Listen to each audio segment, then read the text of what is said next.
There's a point in every journey through uncertainty when the noise begins to fade and the whisper begins to emerge.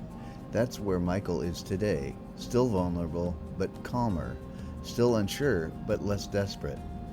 As he sits across from me, I sense the shift immediately, the subtle stillness of a man who's beginning to feel something again, even if he doesn't yet trust it.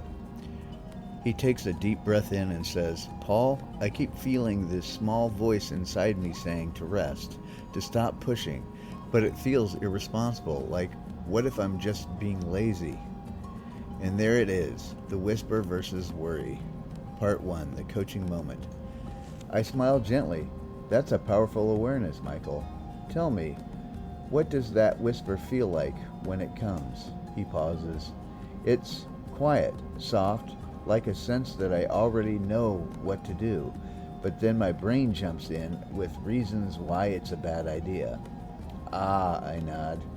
So there's a tug-of-war between your soul's guidance and your mind's programming. He nods slowly. Exactly. I lean forward, lowering my voice slightly. Michael, intuition doesn't argue. The mind argues. The whisper never shouts because it knows the truth. It has nothing to prove. He looks down, reflecting.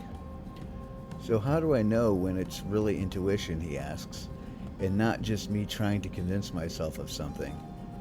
A beautiful question, one every human asks at some point. Let's explore that, I say.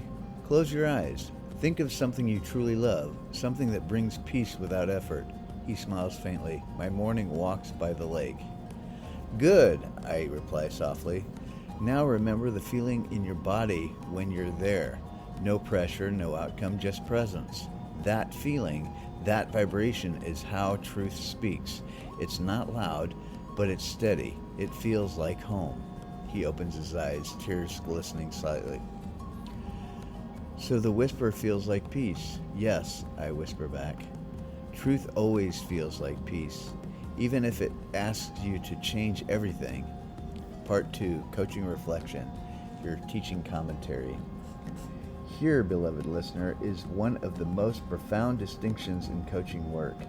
Fear speaks in volume, intuition speaks in vibration. When guiding a client through uncertainty, your task isn't to interpret the whisper for them. It is to help them develop a relationship with it. I often tell my clients the whisper is fluent in feeling, not in language. To coach through this space, you listen not just what they say, but to how their energy moves when they say it. Do their shoulders relax or tense? Does their breath deepen or quicken?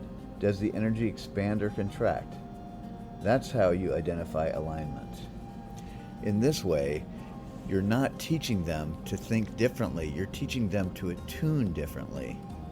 Part 3, the vibrational lesson. At a vibrational level, guidance is never absent. It's just drowned out by the internal noise, fear, analysis, urgency, shame. The whisper is the voice of the higher self, not separate from us, but beneath us, waiting for permission to be heard. The mind asks, what should I do? The soul asks, what feels true? The difference is subtle but profound. The mind seeks direction, the soul seeks resonance. The mind demands clarity, the soul offers coherence. Learning the language of the whisper means learning to trust the feeling of rightness that exists before words. That's where divine alignment begins. Part 4, the expanding exercise I call the Whisper Journal. To help you or your client practice this, try this exercise today. First, create space for silence. Sit quietly for 5 minutes with no music, no phone, no agenda. Just breathe. Second, ask one gentle question. What truth wants to speak through me today?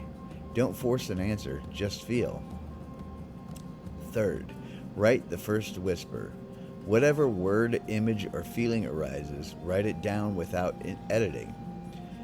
It could be a phrase, a color, a memory, a sensation. 4. Notice the energy. Does it bring peace or tension, expansion or contraction? The body never lies. And 5. Act on the peace. If it feels peaceful and steady, even quietly so, act on it, however small the action. Each time you follow peace, your trust in the whisper grows stronger. This is how you coach yourself into alignment, by building intimacy with your inner language. As our session ended, Michael sat quietly for a long moment. Then he said softly, "You know, that whisper's been there a long time. I just thought peace meant I wasn't trying hard enough." I smiled. "Maybe peace is you're finally realizing you don't have to try to be guided. You already are." He nodded slowly, the lesson sinking in. And that's where today's teaching lands. The whisper doesn't need to be believed, it only needs to be heard. When we slow down enough to listen, we realize the guidance is never silent. We just haven't learned its language.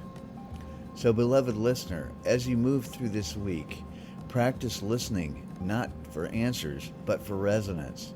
Peace is your translator. Follow the hum, not the noise.